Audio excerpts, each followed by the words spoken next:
Hello, my name is Cher Grieving, and this is my Module 1 for AEP 800. Today I'm going to talk to you about technology in our school, but first let me introduce myself. I am a Logan High School graduate of Logan, Kansas. I have my bachelor's degree in elementary education from Fort Hays State University.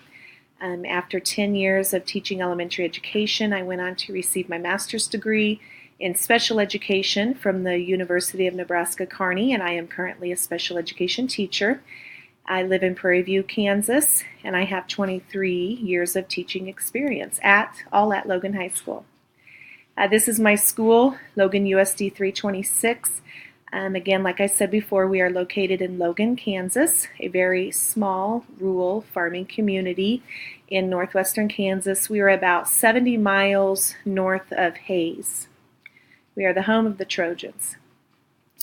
At Logan, I am the 7th through 12th grade special education teacher.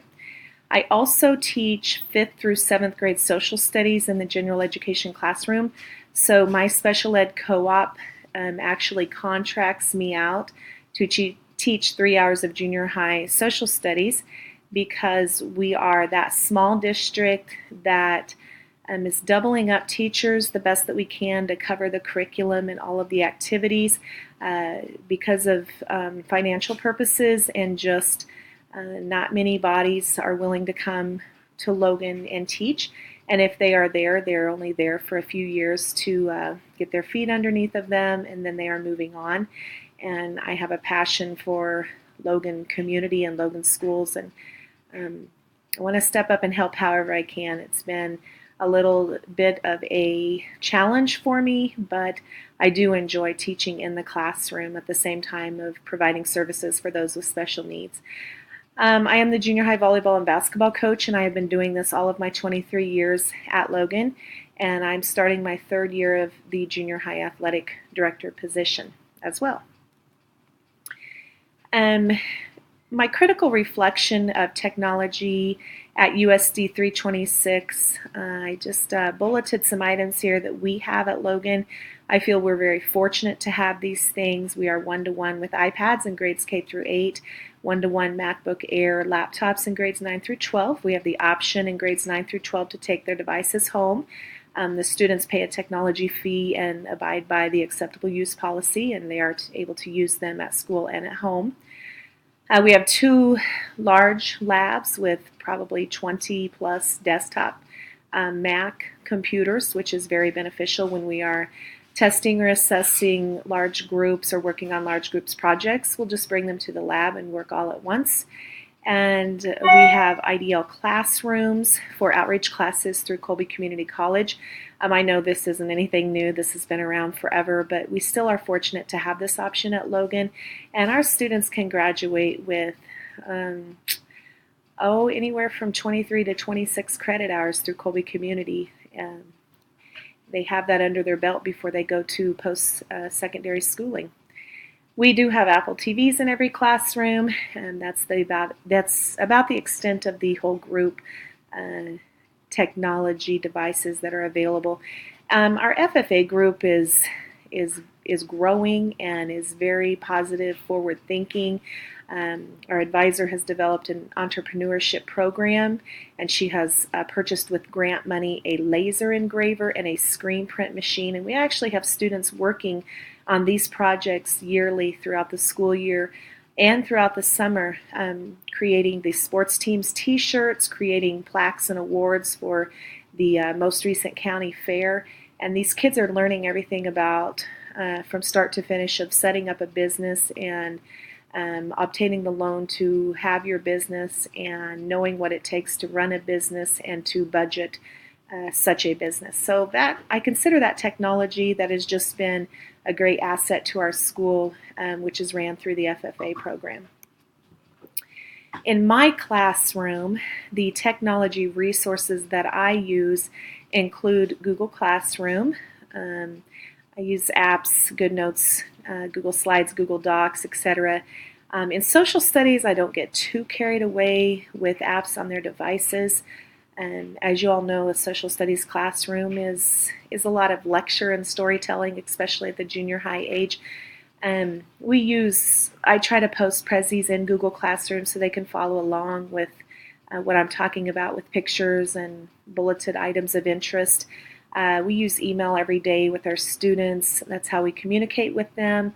And of course, they have access to their PowerSchool accounts that not only shows their daily grades, but also shows their lunch account balances and their attendance and some important information that they need to know. I see a lot of benefit in the PowerSchool app because students are taking ownership of their work at Logan, and it's not just the parents calling the class or the teacher calling the school to find out what's going on, but the students have a lot of information at their fingertips with this PowerSchool app about their individual performance at Logan. We also do all of our Ames web testing on our iPads. We no longer data access paper pencil. It's all on their device, and we are able to monitor and progress report on the device as well, print out important data for whole school performances, and able to group those students into quadrants to see who may be at risk or who needs special individual attention.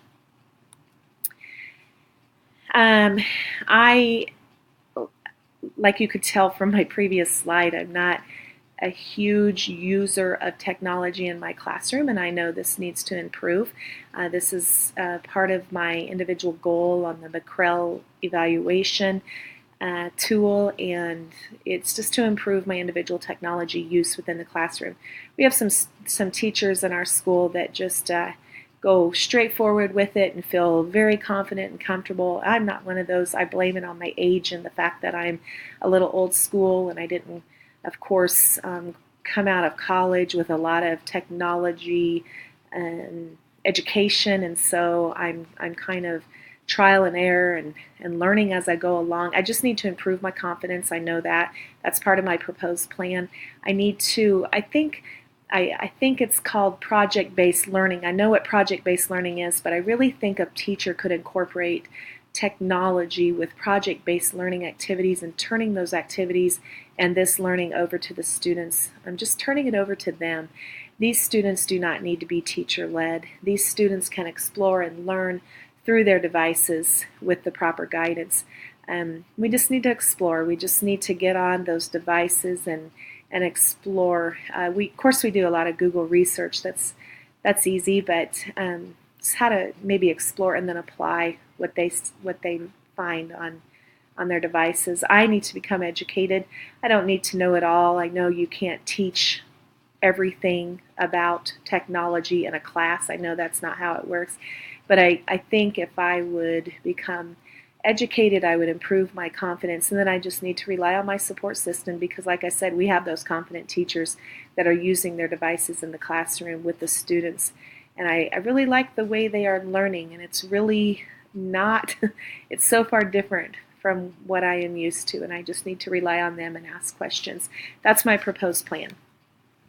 As far as funding at my school, I guess maybe you're a little surprised that as small of a school as we are, and I'm talking right at 50 kids in our high school, right at 40 kids in our junior high, probably just over 140 kids altogether in our school, K through 12. That's how small we are. And for as small of a school as we are, I feel like we have a tremendous amount of technology available. And just the fact that we have one-to-one K-12 devices is huge. And that all started with just full support from administration. This took place about 4 years ago, and administration said, we're going to do it. We need to do it. It's important. And so they found the money. They have a budget plan for circulation of these devices so that we can stay on a rotation, and our seniors have the option of purchasing their devices when they graduate. This money is built into the budget. We also have the REAP grant money, which I'm not 100% sure how that works, but I know that that has been used for technology as well. Of course, there has been discussion with the Board of Education about the best economical practices, iPads versus the MacBooks. Do our high school students need a MacBook Air? Do our teachers all need their own laptops, or can we do iPads throughout the whole school? And we know that the downfall to iPads is the keyboarding skills are lost without having any keyboard. We can attach that keyboard, but the students just want to do it the hunt and peck way, and that's not a good thing either. We know we need the keyboard sometime in their education. And then, of course, the discussion of MacBooks versus Chromebooks. We did some study on Chromebooks, and I thought we were going to go that route.